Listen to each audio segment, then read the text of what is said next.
Voilà. Avant d'abord de dénoncer d'abord les choses, on doit remonter. Voilà. On est enfant là, il faut nous quoi. Parce que l'on dit, c'est pas un ganganati. Ara, mindo, Ningoto atado wada no falira. Minga jaba no biwoniri non. C'est-à-dire moi, à ma façon, je reste comme je suis.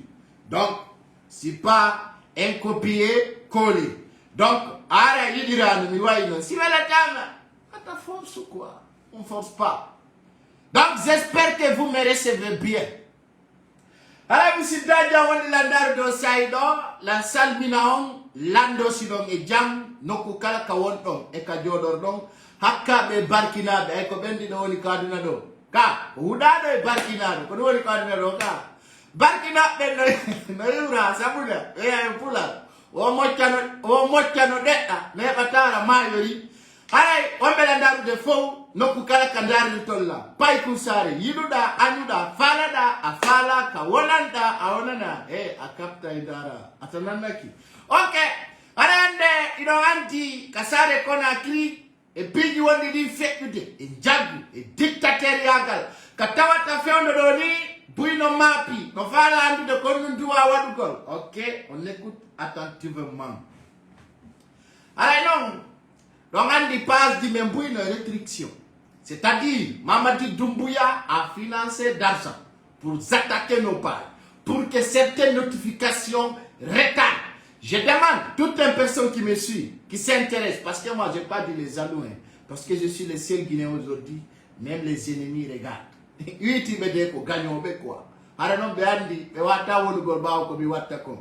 Bien entendu, ce soir, on va donner d'abord cet opérateur économique qui a pris de nos faux qui andi de dala na imbebe ara ibejetti kampe mwala wanantaki mwala si wala nibe be wanataka serie mwala si ala nibe ara ibejetti ondo ko una da kambe ala no wana nibe opérateur économique donc pour le foot ça nani opérateur économique lady ko pour le foot Miala no lombe full pe jogiti be den jawle menni si porto investissali kala musienende ko e mo bere wata hutawa la bondira poste parce que on andi o gagnoma on ko andu do ma on ka gagnoma on ko andu do ma on la euro mettre Amadou Bella guido opérateur économique no ay watona dokya andi o kudi dun no hawni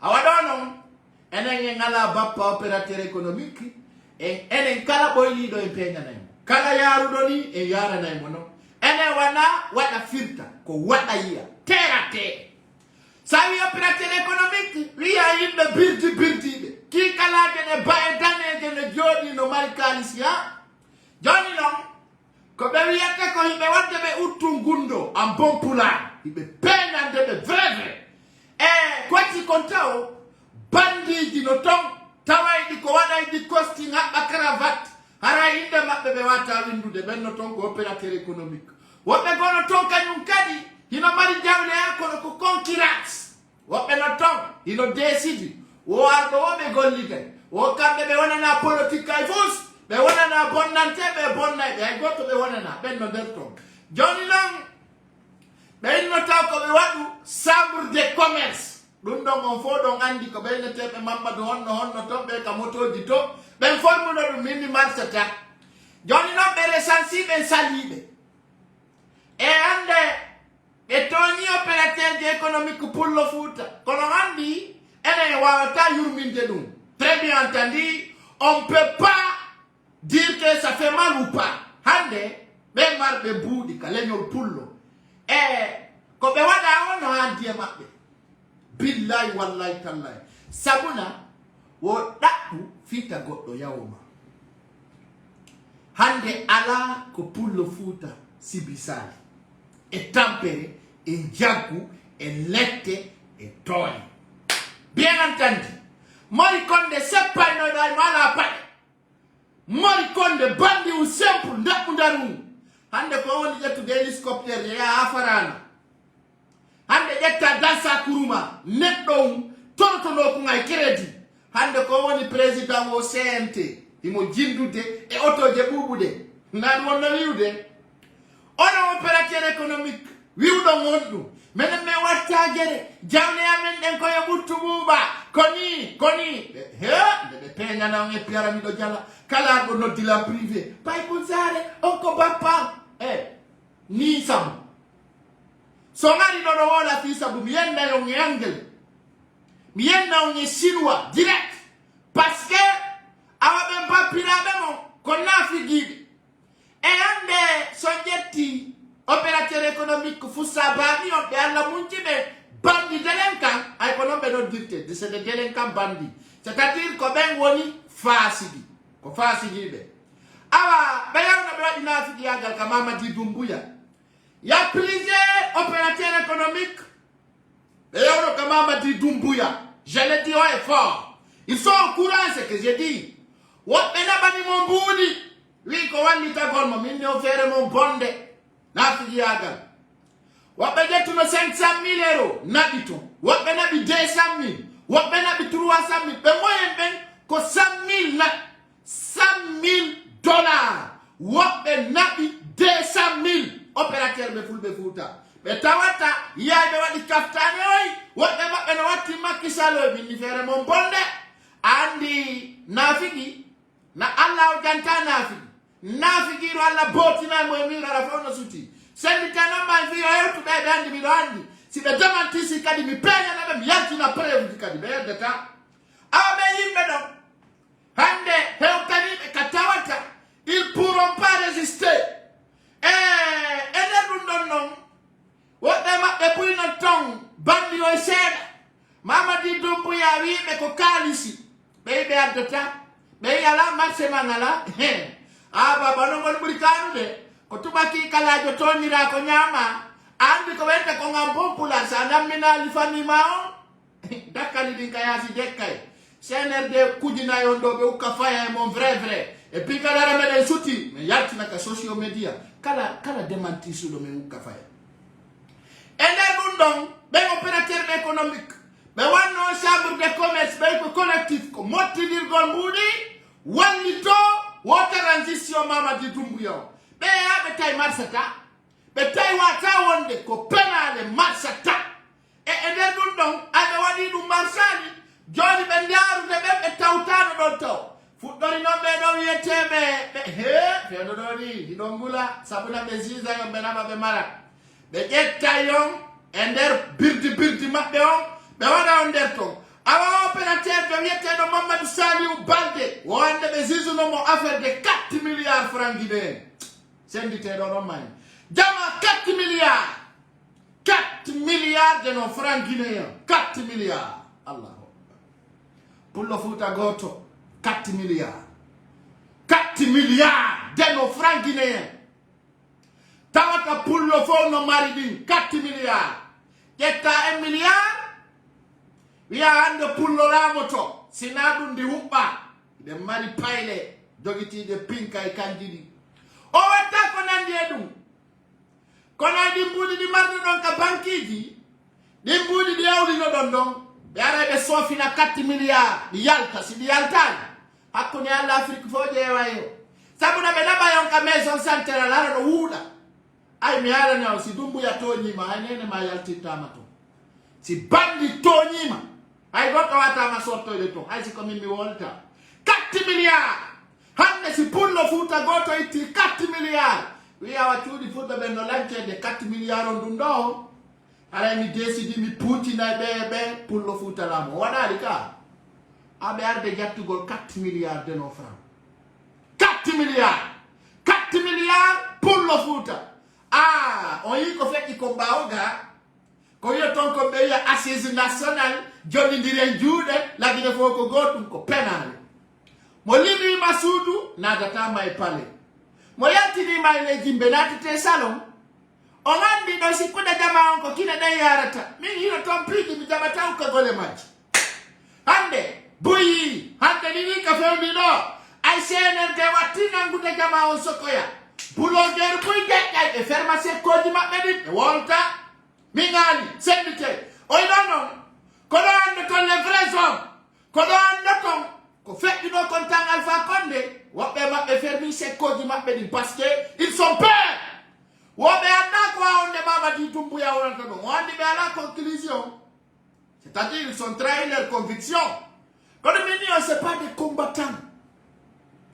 On n'avait pas de combattants. Ils ont trahi leurs convictions. Parce que au Hande, Mamadi Doumbouya be yan itaï no modon. On a dit il y a des Guinéens qui ne croient pas à leur combat. C'est pour cela je vous dis, il y a beaucoup de hommes qui baissent leurs bras. Qui baissent leurs bras. Mais un mois, 2 mois, ils ferment leur bouche. Parce que l'objectif, il est Andi, en tant que Mamadi Doumbouya Lami, il est d'article et suspend autour de la Guinée. Il y a des hommes, il y a des femmes parmi les hommes aussi. Et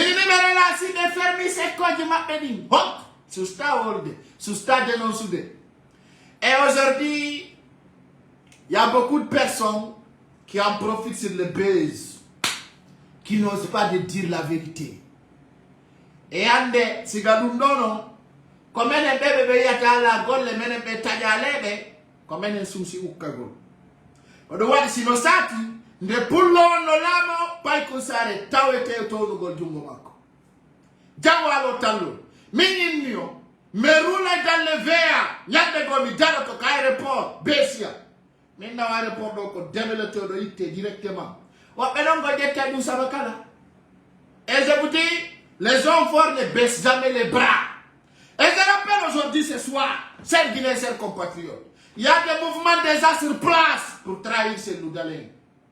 Et ça me fait peur d'une façon, mais je vois aujourd'hui la détermination de cet homme. Et Mamadi Doumbouya, déjà, il a payé des millions déjà, ils l'ont payé. Mais what le mouvement dit, déjà il y a un nouveau mouvement. Jama. C'est l'Oudalé Kobi Ogorko. Pour le Fouta, femme à ta sondo, et son finalement, son fidèle. Billahi wallahi tallahi. Aïe, pour un what a même aïta. Mais là, tu dirais un vrai. Hakundeni Allah. Oh, c'est dans vos arrêts de Djedja. Aïe, mi so kajude. C'est gamin. Là, vous sousta mengenyan. Le sousta. Aïe, na buda men keramuko jom fesse. Ngal pa ngal terto. On ko fait tout de nom. Bien entendu, hande bandi giding. Mamadi Doumbouya ngoyi. Me wala ni mo ay danki ka opozo. Julle ko yo hu ko so fide. Hawa bi mbabae. Hala joda gol e fota ile. O wa ta ko yo jodo e wat Ndale lo mi on la mu bien maïda. Parce que ce qui passe dans sa tête aujourd'hui, c'est comment détacher les Guinéens. Je vais vous montrer. Hein. Regardez bien, attendez. Voilà. Oye, il peut dire Gandaria, de fauteuil. Il peut dire Kousa Sidi. Non, Daria. Il peut dire Kousa Sidi. Tellement qu'il est sourd. Il ne peut même pas se lever, s'arrêter. Daria, non, non. Regardez bien. Daria. Margaret quoi la beko birdi c'est le thème. Regardez cela. Ça c'est aujourd'hui. Je vais vous donner les détails. Je vais vous donner des détails parce que je vous rappelle, il y a un coup de temps téléchargement. Mamadi Doumbouya sait qu'ils ont dit s'est rendu dans un camp. Il sait qu'il y a un coup d'état. C'est pour cela j'ai mis ça à l'être d'abord. Mais il y a un opérateur économique qui doit dire pas un kasare ou kaifaya. Mais il faut dire comme un baby, na fi da temba ta chodi wonga. Na fi da janga ta induifa. Send tes vidéos, on va bouger parce que il y a des manquements. C'est-à-dire l'État paie l'argent pour que cette page soit rétristée et soit affaiblée. Mais ils ne pourront pas. L'enfant là va mettre teint dans l'air veins. Bien entendu, les opérateurs économiques font le foot. Gagne dernièrement et maintenant, deuxième pas. Marie-Maïe et Sophie Nayo. Marie-Maïe, on a des opérateurs économiques font le foot. Tu n'as pas 4 milliards comme 5 milliards. One life on the donini. Sonoko, ben de Abdul Sonoko. Aïe, yantai. Ça va sortir, tu fais là. Ouais, mais pour il a le directeur d'Arolangi son du gol quoi. J'aime pas trop les dérangements. Si je suis là, ah Allah, non, autant. Pop.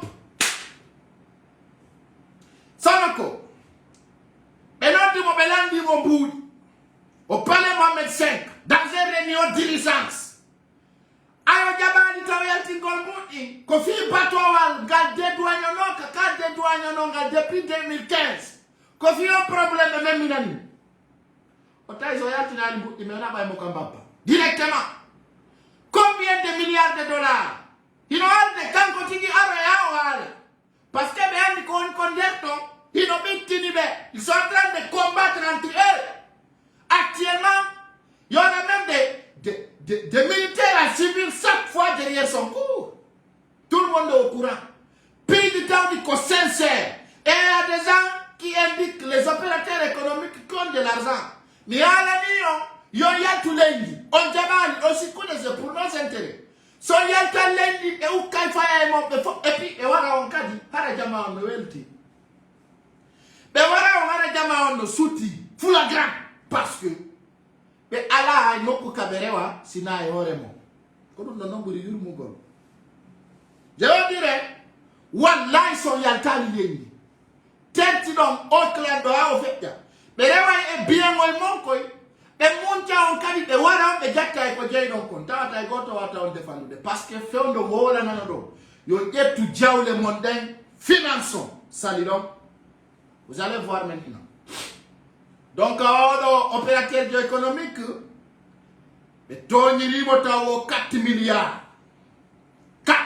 francs guinéen ɗum noon ɓe holli koyo ɓe jattu e jungo makko walla ɓe nawamo ɓe soka sono ko kadi be arana en parce que fiolo do ko neru tabe on yaade parce que ala mo jonude be ser awa ko gasta ko wata fuddo min so nananila ndare no yaltiron lendi da on jawle mon de freno entreprise du monde son jabal on yi on golla na la Guinée on yi 40 ans ko goto wolanta on yira na gite mon de be arana waka tudi mo be konkano et puis actuellement, je vous rappelle, vous êtes surveillés. Vous êtes surveillés. Les opérateurs économiques peuvent. Ils me surveillent. Il faut que tout le monde me joue. Ils vous surveillent. Parce que tout simplement, vous êtes peu. Vous êtes peu. Et nous avons des opérateurs économiques. Nous avons des diaouti. Nous avons telle personne et telle personne. Nous avons des mamadi Doumbouya Dengande. Voilà qui ne français comment servons. En ce moment, je vous rappelle, vous, opérateurs économiques, préparez-vous pour sortir. Son Jabali, wallahi billahi ne bewi. Comme walla ta bolonda si mai ko c'est là ni wulle te fanke. Quand la vie continue. OK. Il est maintenant andi tinna bengule leydi ndi. Bibbe la Guinée ben ko fokkiti ko. Oyita Jama, je vous rappelle, hande be formi mouvement ji. Tawai du mouvement ji donc, ko mouvement ji tawdi mouvement ji woni grave, mouvement ji de haute tension de classe, mouvement tawdi kadi, di do ko Mamadi Doumbouya prépare di je vous dis, mais ni be wonbe ba o lutale ay goto, surtout les gens qui se trouvent en Guinée. Donc, on dit la Guinée normale stratégie. Il me vend Moela Mala pour être confiance. C'est-à-dire aujourd'hui, quand la Guinée l'utilise, Tami Jama on Kokonyama on dit d'Akoude. Je vous dis, en Guinée, les envies dans la merde, tout le monde le sait. Maintenant, non, quand il y aurait fait de 4 de fois la Urugo, même si notre dame a donné 500 000, si il y a un enfant qui est marsoude. Vous comprenez? Un gars qui compte sur son grand. Dans ce sens, hande wano inete do ko bobo bandi ka ko gala hogolaga. Awadama ender adunao, je vous rappelle d'abord des choses sincères, très claires. Très claires, il faut que vous le compreniez. Hande CNRD wadi mouvement. Tawai de financer jeune et Johnny be Jaoui. Non, et le mouvement d'or. Au mouvement d'or, on retrouve dans Yimbe Pouy. Mais on dit non. Quand on a mis ça, que le diamant, quand on a d'autres les vrais hommes. Et leur communauté comme FNDT. Et le mouvement d'or, on retrouve dans Yimbe Pouy. Fait on a mis Pouy Tao. Bedo no bedo kadi ko arobe attaque gol sellu dalen ko do min on combat on fo kiti go au début de commencement ngoni au mouvement on formera tout simplement c'est comment déstabiliser les militants de l'IFDZ. Et puis on est au mouvement kadi ko mouvement taw ko militant de l'IFDZ tout woni der do wali ya je vous dis hein, ne soyez pas étonnés. Ko mouvement be IFDZ tout kadi woni der do ko tawabe ko abe ba o sellu dalen wadi opportunité sont cherchées pour être connus. Ko be wonti endero mouvement do kono woni o mouvement mo Mamadi Doumbouya finance do ko yata 1 milliard de nos francs guinéens. 1 milliard de nos francs, 1 milliard. Endero mouvement do d'abord je vous donne 4 sortes ko be watta endermu. Ko do minata suka en en République de Guinée. Si Eli Kamano organise concert, Tayahude, si Tawi hita fala ko yete kon onotité. Si Eli Kamano organise concert, personne. Si Eli Kamano organise concert, parce qu'il n'est pas artiste. Si Eli Kamano organise concert, c'est-à-dire qu'il n'a pas trompé le temps encore. Comme il golong, bon, c'est pour assise nationale, c'est pour qu'on se donne la paix, c'est pour qu'on fait ça, on fait ça. Donc, il y aura plusieurs, il y aura même des membres de FNDC qui vont se retrouver dedans. Hein. Ça, je vous rappelle. Il y aura même des personnes qui disaient, c'est Loudalen, c'est mon papa, c'est Loudalen a fait tout pour moi, il est honnête. Vous allez le retrouver dans ces mouvements. C'est moi qui le dis et je le rassure. Donc, Pedro me formi dundo, walk au front pour la défense de la transition. Bien entendu, quand nous avons front, Macéon. Au front, non. Quand Bobo Hogolaga, on a dit comment il s'appelle, que Bobo Hogolaga. Je vais vous le montrer ici. Vous allez le voir. Quand on a dit ça fait pitié. Ça fait pitié. Donc, je vous rappelle, ces bandits se trouvent dedans. Donc, il y aura même Ahmed Kourouma sur la dessus. Je vous cite, il y aura Ahmed Kourouma et Odo. Je vais montrer ce gars-là. Il va se retrouver dans ce mouvement. Donc, dans ce mouvement, il faut que les Guinéens soient clairs. Il faut que ça soit clair pour vous. Très clair. Très clair, Eli Kamano fait partie de ce mouvement. Eli Kamano fait partie de ce mouvement. Juste, Eli Kamano fait partie de ce mouvement. Donc, je vous rappelle, il y en a plein, il y en a plein, il y en a plein, il y en a plein, il y en a plein. Mohamed de Paris fait partie de ce mouvement. Donc, il y en a plein, il y en a plein. Mais non, Pedro fop qu'on a fait guide. Django, c'est celle dans les lames. J'ai pris de partager cette vidéo. Django, c'est celle dans les lames. Et puis il y aura beaucoup de jeunes dans ce mouvement. Beaucoup. Vous allez retrouver beaucoup de jeunes dans ce mouvement. Mais non. Et non,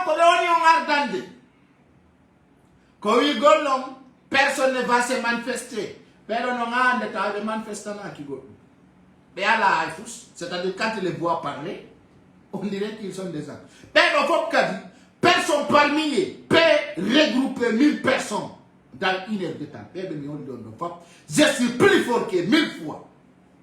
Mais non, faut aller regrouper 1000 personnes dans 5 minutes. Mais la Guinée, c'est le plus faible qui nous dirige. Les plus faibles qui nous dirigent, les plus malhonnêtes qui nous dirigent, les plus rasés dans la société, on les dirige. C'est tellement grave. C'est tellement grave. Mais dans ce sens, le mouvement maintenant, tout simplement, on transition et on y défend. Même pas, tout le monde connaît. Tout le monde, il y en a plein, je vous dis. Il y a pourquoi j'ai mis aujourd'hui à l'aide? Il y a des gens qui ont mouvement qui déstabiliser. Surtout moi. Donc, pour les déstabiliser, votre soutien, c'est de partager la vidéo pour que ça passe. On a dit que communication d'Arkawadugol, quand on dit que argol déstabilisant, qu'esprimons, argol décourageant, fions-nous, et non, t'as une bébé yal touare, et chaque jour les en meurent. Quand il était qu'on entre, son derrière de Wanorisi, et on ne lui était. Ici, comment on appelle cette ville-là? Ces gens-là, les petites villes.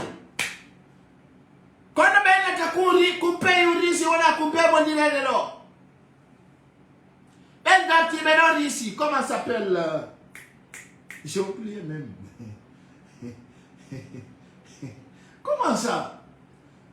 Mais il y a personne qui connaît parmi vous qui me suit ici. Il faut qu'encore des rangs vous retrouvez cela. Vous me suivez en distance, vous ne connaissez pas. Donc, Russie et Ukraine. Ça n'a rien de. Ukraine a décidé de se défendre elle-même. Pour le foot à la moto, il faut que mes rewa esprit diamant pour vous déstabiliser. Dans le mais tellement que sont malhonnêtes. Je veux dire, tellement qu'ils sont malhonnêtes. Comme on dit full bébé, Mamadi Doumbouya et force spéciale Mako. Hombo on libre de tout du full bébé. Mamadi Doumbouya et CNRD. Bien entendu. Handenon, pour le foot à Kanyou à la droite. Wow, le gol comme mettre Tatadoum et de l'Édini. Et pourtant, nous peut, qui n'est tout de la Guinée, 60%. Mais, à la droite, wow, le gol comme métier. Non, le Bini, hein. Et de l'Édini. Les bourri 70, ou pays que 70 full bébé, ou pays que 60. Et les bourri doudoudé, qu'on est à la droite, wow, le gol comme métier kaleti. Non, oui. On n'a pas le droit de dire ce qui ne va pas. Et là, on droit pour le foot. Malgré que vous avez un de la Guinée, vous avez un goal très fort, vous avez un de mais on a le droit au goal, on n'a pas notre droit de dire quelque chose. Et à la droit, nous sommes tous les pays, les colonies, quoi. Ça fait mal. Pour le foot, nous colonisons les Guinée. Et à la droite, nous avons le métier et voilà. Ça, c'est grave. Mais dans le on poule, fala de yaltin de stratégie, donc, ou sur place, on a besoin de Timo, gagne les Guinée. C'est-à-dire la stratégie, c'est de passer comment te tromper. Si ça ne passe pas, ils vont essayer de t'intimider. Si ça ne passe pas, ils vont tenter de t'assassiner. Si ça ne marche pas, ils vont tout faire pour te mettre à terre. Si ça ne passe pas, ils vont essayer de te tromper par certaines filles. Johnny est de l'éditeur. Comment sous ça impose là, on la droit et devant. Soyons des Ukraine. Et décider, bien entendu, et tout golore, mais pour te dire que Ukraine faut marrer. Colonisi colonisateur. Mais on a très fort, et Yalta, et il pige, Mokmak. Bien entendu, hande dun no bebo dire de ton. Jonno nana do yi koy anda da hore ma maya na yande pullo. Ha hande be maya na ni pullo futa. Futa futa warabe. Be waru be hore toni. Wa be no exist. Mama di Doumbouya. Ça existe. Ko CNRD wari fulbe futa be. Fopu no anti. Mama di Doumbouya ti ala cimetière. Joni non au fala kadi wadu gol dictature et on le full bébé. C'est-à-dire ko anti-pel ou ni CNRD. Anti-pel. Et fala kana du wole. E fala kande yotere fait ya. Awa du donon comment pour le foot à sousa wolu gol. Tant ko atiko pour le foot no doit landa gol liberté momo. Hay liberté provisoire ngala. Dans ces pays, nous sommes nombreux mais nous ne sommes pas libres. Un petit clan seulement qui nous prend en otage. Et dès que ton foule de soulard de seda, ɓe mixa nder ton de buveurs de l'encore, bien entendu de profiteurs. Awa nde ɗum ɗon holli opérateur économique fulɓe Fouta ɓen ɓe paatinay ɓe tampina ɓe letta ɓe. Awa jama atonon e yewtude fiyo coup d'état fokkutuɗo lagine hara yanki ɓe wopuno lanɗo Mali on ɓe falanomo fettinde hoore nden o wiyeteɗo Assane Gueyta.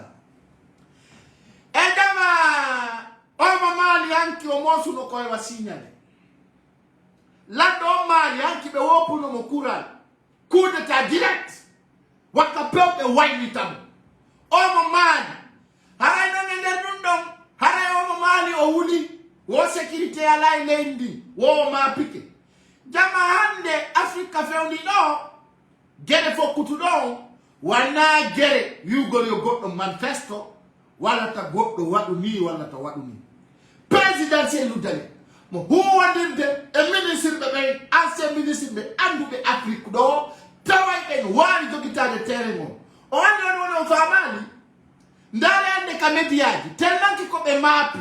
Il y a des journalistes actuellement, des journalistes guinéens qui se trouvent en Égypte. Il y a une mission Mamadi Doumbouya. Il y a des journalistes guinéens qui se trouvent en Maroc. Il y a même des personnes qui sont là, qui cherchent la source de Cellou Dalein. Et ande, awama pour ne m'appeler qu'on de famali, qu'on be huli qu'on cap de CNRD, de Dakatabu. Toi Guinéen, pourquoi aujourd'hui vous vous posez des questions? Honde tuma Cellou Dalein ngartata kambe ko duma apini be parce que be andi kanta si Cellou Dalein no kayasi ça ne va pas wallahi ni wonto CNRD goto ala wala de dano mais faut qu'on hay goto personne ne dort, personne n'est tranquille, personne n'a aucune vision et nder dum do hande sondari radio jidi télé jidi tous les faits Kolando tobe konde Cellou Dalein artata. Ah, Cellou Dalein artay, Cellou Dalein no huli artugol. Mais, quoi il lando don, réalité, ko fiyondu be libani soudu Cellou Dalein. Pour quelle raison ils sont cassés la maison de Cellou Dalein? Tay kay digidin no ka justice. Hande ko ma pilibe a milaba nando, unde wotere ono be journaliste be on be landade dum. Na ono yaltini ton Cellou Dalein. Ça d'abord Holly étoile sans Cellou Dalein rien ne marche en République de Guinée. Ma pilibe, anilibe, kono Cellou Dalein artiste. Cellou Dalein de mon arte à la Guinée haray ko lando. Ça soit clair pour vous. Investir Macron, kodo wata. Oya la Guinée, no Adama Barrow la morinon Gambie. Ça soit clair. Tout est négocié. Abe opuno lando Malio. Abe opimo. Oyantuno katele. Owadi délégation. Alako la doni protocole. Arabe ngoli. Wo terroriste nati kazon mappe. Lady ala sécurité. Afrique no. Ande kadi jamao. Wati dirta. No wadi no lando baby dirta. Ao baby di. Ara wata memminangon. C'est clair. Wetina mao nantondira. No diande tawaide fermata e frontière Guinée entre Mali et pays digo. Ben non a dit de don pays di mundi ko bepiniramo. Avant dans tele Mali ton Himolandi yo Guinée bebe wallu mo eba militaire. Donc andi ni Mamadi Doumbouya a transféré plus que 2000 soldats. On a bibe wibe ko Kidal on a bibe o Fenay. Ko Mali beye garde gol Assane Gueyta. Pepare goto ya Kidal ni nabano be Kidal fop pour be ngarti ka kamabbe bien entendu do andi tanko Umaru Sissoko Embalo yetti labu gunga Guinée Bissau Alpha Condé nabuno sori ton fono andi koy awado kadi aray be nabi sori Guinée yamon yo yaw garda nabe lando Mali on parce que c'est là-bas qu'il prend l'exemple ami hala no lambe dido no Afrique do jodo hedo do witi be lambe be pakina be France wekkina be ara bruyi wadal awa jama mi ngala niyo winde maro be pakina Mamadi Doumbouya pakinande lagine fop ƴewam billahi wallahi tallahi namo ko be wadi ko dadis be tawdo odo be frappa e moné frappe taw kadi ko frappe très dit on yi ay non ni yo Mamadi Doumbouya mo andi dum kadi ko sincère ko won mo ko ngalande do ko journée o habbi c'est des jours ko nyalande o habbi nyalande le noir de wodda awa jama o coup d'état mo min on do ino en cours déjà be o pio mo mali Mamadi Doumbouya no hande o hewtuno e kanjidi mattuɗo yewtuno e kanjidi taymo maapi mo huɓɓi ha e ɓe ɓaara e mo woni tellement que andi ya certain mal intentionné ko yo huɓɓoɓe ɓaarama koye par ce que mo maapi wallahi billahi tallahi mi wondiri ɓe wonɓe ka nder palais to Mamadi Doumbouya fewɗo ɗo paquet ɗiɗi Marlboro yona ko fima de 8h à 13h ɗin ɗon o patinayi ɗiɗi lanna tellement qu'il yanki actuellement ko ngolno ɗano ngol no huɓɓa tellement que c'est-à-dire mentalement la wuda ta ɓerde makko nde fet tu fewno ɗo o fima go Ronso o fima e Marlboro o fima e Ronso o fima e Oris fewno ɗo ni la mappiyata ɓerde makko nde fet tout on parce que tellement que entourage makko on ko mauvais et on avait mis alerte tellement que entourage makko no ko bandi ko délinquant déjà wiɗa Ousmane Gawal il a volé 45 500 45 500 yaltani on ɗo heɗi ɗon odioji ɗi e fewno ɗo ni no woodi kadi wujjuɓe de millions de dollars fewno ɗo ni Mamadi Doumbouya fewno ni ni himo maapi. Je vais montrer des images en preuve, chers Guinéens, chers compatriotes, des images qui montrent aujourd'hui Mamadi Doumbouya était au camp, mais soyez au camp parce que mon andi fewno ɗo ni il y a des militaires qui n'ont pas réussi leur salaire bientôt 8 mois woɓɓe ko depuis Alpha Condé. Depuis Alpha Condé. Et actuellement, il y a des jeunes qui veulent les renverser. Mais on a quand même fait mais c'est un militaire très clair. Raoul de peine. Et je lui promets, si il prend Django comme il est tout à volti pour la Guinée. Il t'a été on a de Bemba c'est clair, hein? Et puis non. Kodong an he say bin na Mamadi Doumbouya ko hawni he dum no andi wa ne la ilaha illallah muhammad rasulullah sallallahu alaihi wasallam be paki na Mamadi Doumbouya paki nande la ilaha gine ngalday be paki na Mamadi Doumbouya re ko de la Guinée mo ndara e dungetel wa nyande Alpha Condé nanga Jama hakena ko Mamadi Doumbouya mapi i mouvement gido ko ngala ñong en déstabiliser est très fort mettez-le que de partager la vidéo au maximum possible partagez la vidéo au maximum possible parce que de andi ko on ko ngala de ko gonga Jama quand il a Mamadi Doumbouya il n'a aucun projet depuis Hollande quand ko no goltu yimbe Nomu Goltu, 8 mois, 8 mois, il est en train de nommer. Ah, on a nommé directeur, on a nommé commission, on a nommé ça, on a nommé ça. Et quand on a nommé ya feta, Mamadi Doumbouya. A nommé ko Dadis Camara nommé. Ah, on a nommé 25 ministres, combien de directeurs, vice-directeurs, commission. Watitirini. On a mis ça en place. Faut pour que Bepal. Faut pour que Birdi. Ça la comme on a en place qu'on fait là. Faut rien absolument non marche. En Guinée, tout le monde voit ce qui se passe. Tout le monde voit. Aïka si ça dit des filles mettez ton à la machine. Dans le bois de nuit, tu vois pas du monde. Tout le monde a peur. Bien entendu, pas que ça ce soir, tranquillement. On va débourser les lions.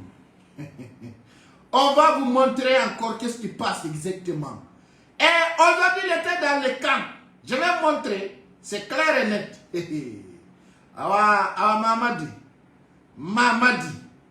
Mamadi Doumbouya, ça va exploser ce soir encore.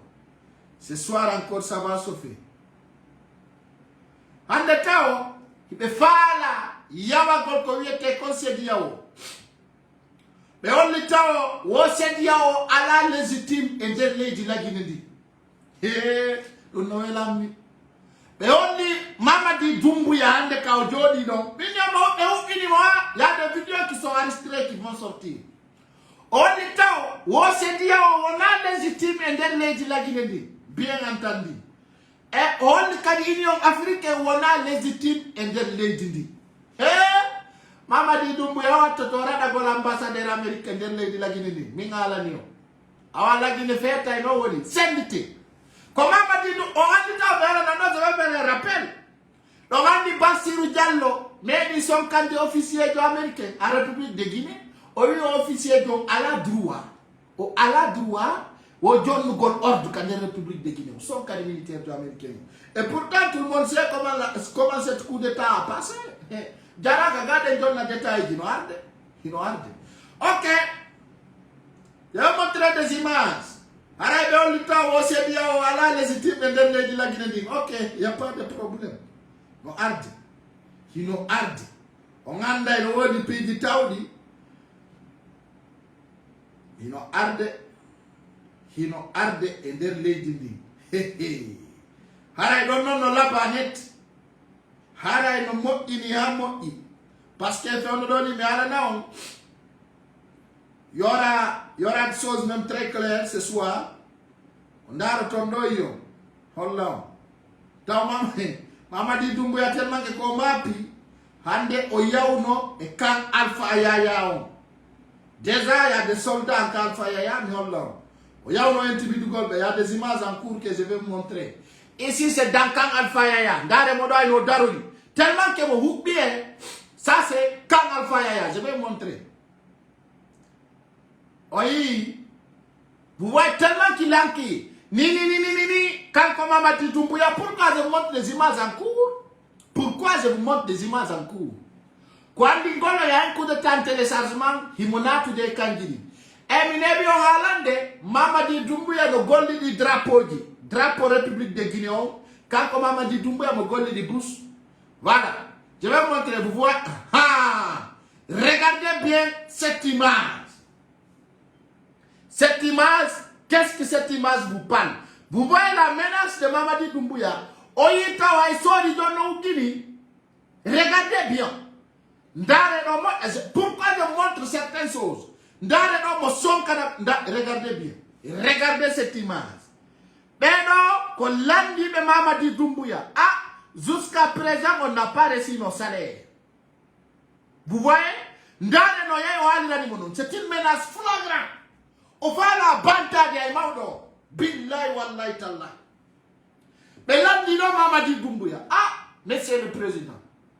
On a excellent. On n'a pas reçu notre salaire. Et les lits, il n'y en a pas. Mamadi Doumbouya, on dirait qu'il m'a ferme ta gueule. Dans les hommes menaçonnés. Ils sont pris même des images. Et nous devons que yanto ita nyandego. Maremo ya mantononge, garde des vidéos. Nous devons que yanto ita nyandego. Il a menacé. Il a menacé les soldats. Ndare gaouye.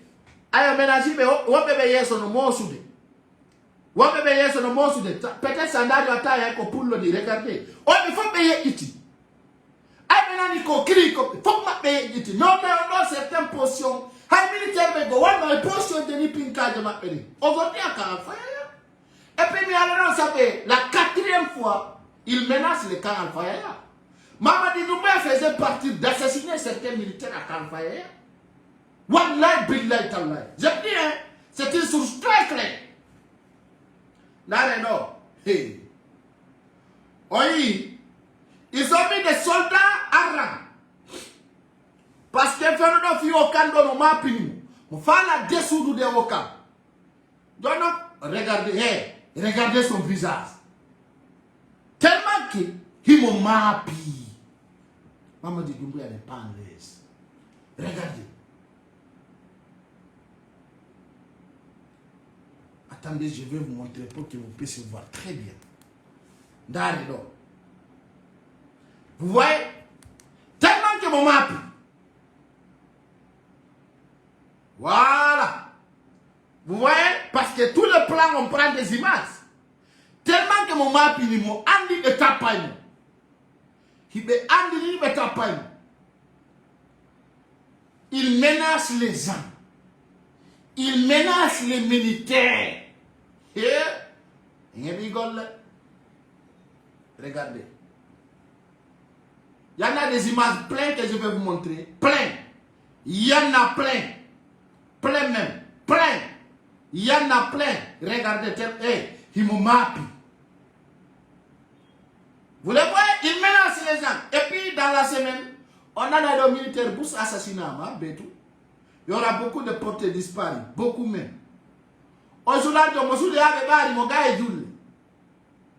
Vous voyez, tellement qu'il échoue, on le prend comme ça. Il ne peut pas s'arrêter. Tellement qu'il est inquiet.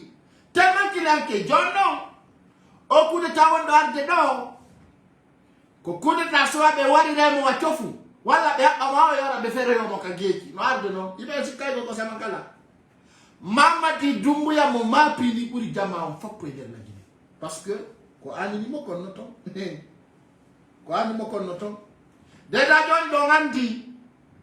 Nyala na ondo ko tawata, nyanda sino wata ni ila. Ousmane Gawal o di problème folo do nis do ngandi si conseil des ministres wadi il y a 2 semaines. Ousmane Gawal la wadde contrandi kado yi de katele. Do kasado al kabisa fait dino do. O yi Ousmane Gawal no wala. No o no anti kan ko mi no encore boya kitaka do yi do mi fe na ka. I don't yalto yi. Ado yi do kali ko frère mi aja ko ni ko info jidi. Tabata ko dum fe eta mi ko dum Jonathan du enondi. Ay 1000 personnes no dara go leer di leer tat. Na birdi go mi do e pijandi bandi ko labi post si pay ko sare yalti di wude ataway jilla e birdi c'est clair. Jama wadi jonte didi mama di Doumbouya Ousmane Gawal o nataka tele en tant que artirali 45500 gibi wadi jonte didi ni Ousmane Gawal wadali porte-parole de gouvernement wadali on contrandi kawi mo katele oyi contrandi no wadde fewno non ni siyalete ko Aminata colonel Aminata jigi rawnda unku ko woni wolde ni Ousmane Gawal be kanko dude makko halde o artira mbubbi Ousmane Gawal be fana ukude yite makko ni haray dum ko teddungal jama on fop lagine haray do wadi taw des fois alkamisaje didi fetti Ousmane Gawal ali konturandi kaw yi onana tungara kakapazo wana winde da be wanno conseil des ministres Ousmane Gawal wo yara wiyon haray lando wi ko dum do fala wadde jonna dum ngacci Ousmane Gawal no détourne beton 45 500 $. Kako euro 45 500 €. Haray ni mama di Doumbouya no lubani motaba très fort. Jama ko yon confirmo yimo on di pigini so ngala nama yo andu kadi haray ko dum woni nouvelle on Ousmane Gawal wadi taw 2 semaines nyandano ami woni e dero video do no gaza e alkamisaro yo ayo ya vacances imo e der leyti fewno do ni wobbe di la ka der biro makko ala ya fewno do ni be tappani mo be yimbu din o artiray fewno do ni be yimbu parce que ayo bokal yalti dun no mapi ni Ousmane Gawal ni vrai ni no mapi ni Ousmane Gawal fou fewno ni wadi 2 semaines o wadani porte-parole gouvernement on ya oyi so yi no yi 2 semaines ndare KRTZ wala ndaron ka site internet on a dit que Ousmane Gawal a dit voilà et le chef de l'État a dit ça na fiki suma yondino mata Ousmane Gawal ni wona neno ene di do se falli haji ma bonay min kala tiri do la lagini woni to sokum woni janu woni hombo tigidi sa etike hapa iko sarewi on a dit maka poloru mako ala haji ma boni so ijama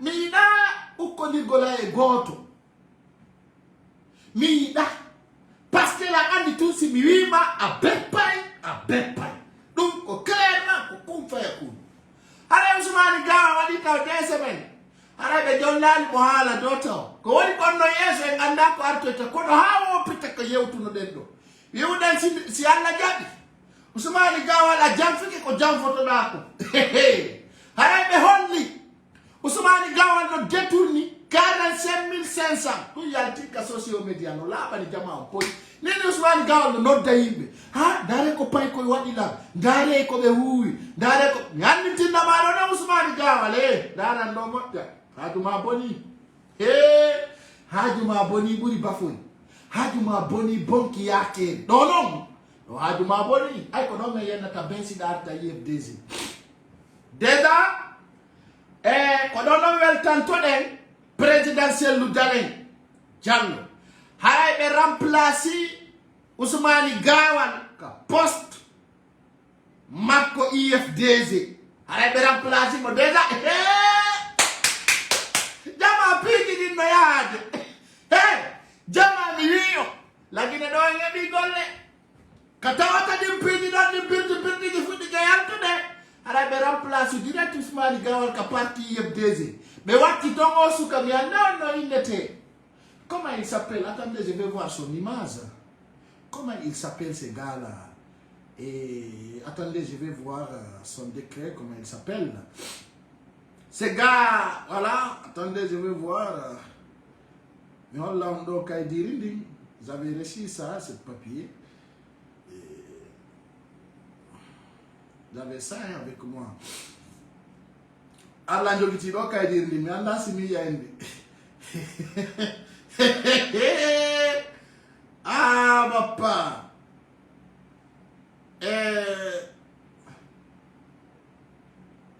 woko ko baba milimono hare ko ndombe wattani ento hare ko baba milimono eyo woko jen baba milimono wore ko wore ko be watani enton awadu do hare jama ko tendu galle mono hare Ousmane Gawal so yowta ma to hare way wuttar jal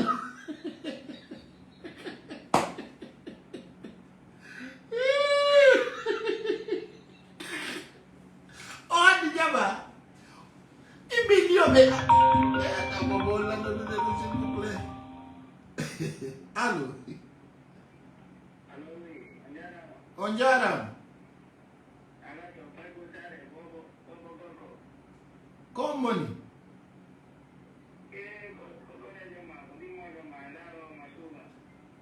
Mi do direct mi non di terro, no? Oino ai oyettaro do konde, ai mi andavo lo sino ereso. O mi fene. Awa me remplacer ko detto, viete do minimolo. Ni ko la ministère de communication on ka IFDG. Hare o welcome to présidentiel ludale. Hare kadi benomi to apply ba soit msiki ko conseil personnel de président. Dun non ka dere ko tetungal le modo jodi ko ni wona nominede. Hare no jama ko foti e ko kirdi woni ardedo. C'est-à-dire Ousmane Gawal détourni to 45 500 ni wadi 2 semaines dans la mo jonnu de yalla e so yo yinti to ka IFDG haray ko militation pour le wonata du kadi be jabata haray ka dernier élève be ko tongo wonata donc dum nako yo laban jama on boy Ousmane Gawal haray o itama ka série de communication IFDG fe haray hande kadi ko yetedo baba milimono haray ko do wonani en ka série de communication du ko teddugal jama haray no jama et que jama on femme ko clair c'est clair n'a pas gaidé parce que no pitini ko la jama on poste c'est très clair dillo dira no la ni jama on boy hande Ousmane Gawal o yewtama IFDG ko la poste hande kadi o lama ki to ngay chofu hay gerto kum so kala ko wole fi IFDG ko betpal fuso lamina kato o harfinaka so anto yo memini gere men gaza mo nyamo ko gaza la kili mo zengayo la yo laba mo post hara talento ka CNRD no kayno laba ni jama on post o détourni 45 500 hara non do ko minna tamama di dumbuya ay la gandi ni dagaru de la dara do moja minna colonel ande min ko mama di dumbuya Jordan Konde mi noddata ma Jordan e kutumo attentivement ari kala wujju do mbudi ka gouvernement to ngasokay sa soki do Ousmane Gawal wujji ko la poste so wi ton ko saliu fusi wala saliu so na mbudi o endi ke yo nyam c'est clair. Si tawi non awi kala wujju do nata ka babare dum don no mokya mi do sa so ki Ousmane Gawal ni ken lante don balde didi hein. Balde didi tia arrête 2 jours de bonus sur ma page 2 jours.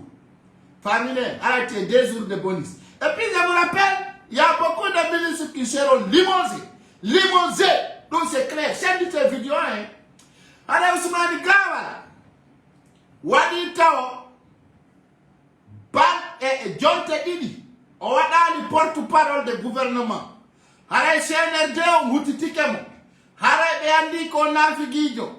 On a dit, et Wadu Notari Kado, oui ou d'un Poular Labunga, celui qui a trahi aujourd'hui va trahir demain. Celui qui a trahi demain va trahir le lendemain. Ousmane Gawal Jamfie, on l'a dit post Jama. Et Holimo, là-bas de mon poyo Jamfie. Alors, Jamfie, et au foot, il y a des bons qui Jamfaka. Alors, quand Ousmane Gawal déjà, oui, et l'image du fait de Dindo, surtout quand il se fait tout dedans. Wara be yaton a image makoton ko yaton ko wiete do honno ko o wado basket fena nejo ko beya jallo kadi ko bulawjo he jama bulawjo wano non jama o ko yado piro haron kinon kebude fu sai kamaya ko dubbe occo be addi wado rugere ko do ngandi sala gine no hawni mokjano. Attendez, je vais brancher mon truc là, s'il vous plaît. Abede, ko wadoru gere kadi don, woko beya jallo, wadoru boske. Ndum kadi ko wandu boske non ha kille den boni. Jodi non du benzi.